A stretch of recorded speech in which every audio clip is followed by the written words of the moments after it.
குட்டி ஸ்டோரி நல்லா இருந்துச்சு. இதுக்கு பதிலடியா தேவர்ஜன் என்ன சொல்ல போறீங்க? வாங்க. இந்த விழாவிற்கு வந்திருக்கும் அனைவருக்கும் என்னுடைய மரியாதை கலந்த வணக்கங்கள். சோஷியல் மீடியாவால் நமக்கு நிறைய நன்மைன்னு பேச வந்திருக்கேன். அதுக்கு முன்னால் இப்போ நம்ம ஒரு குட்டி ஸ்டோரி கேட்டோம்ல, அந்த ஸ்டோரியில் வர பையனே நான் தாங்க.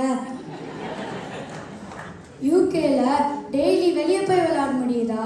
3-4 மணிக்கே இருட்டுது, இல்லைன்னா எப்போ மழை பெஞ்சிட்டே இருக்குது. யோசிச்சு பார்க்கணும் இல்லையா? இப்போ என்னையே எடுத்துக்கோங்க.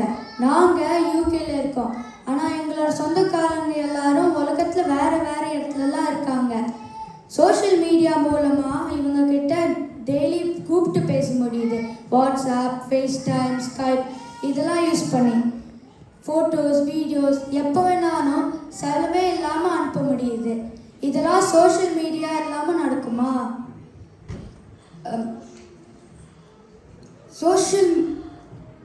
முன்னாடியெல்லாம் டிவி, ரேடியோ, நியூஸ் பேப்பரில் தான் உலகத்தில் என்னெல்லாம் நடந்துட்டு இருக்குன்னு பார்த்தோம்.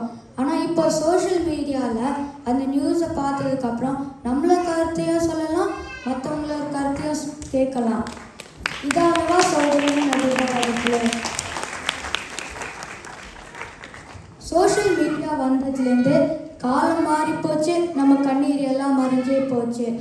கேட்ட உடனே பதில் சொல்கிற சரி, தட்டின உடனே ஹெல்ப் பண்ணுற ChatGPT இதெல்லாம் இருக்கிற பொன்னான காலம் இது.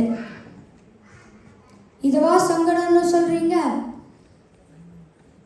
இப்படி சோஷியல் மீடியாவால் நன்மையேன்னு சொல்லி வாய்ப்பிற்கு நன்றி கூறி விடை பெறுகிறேன். நன்றி, வணக்கம்.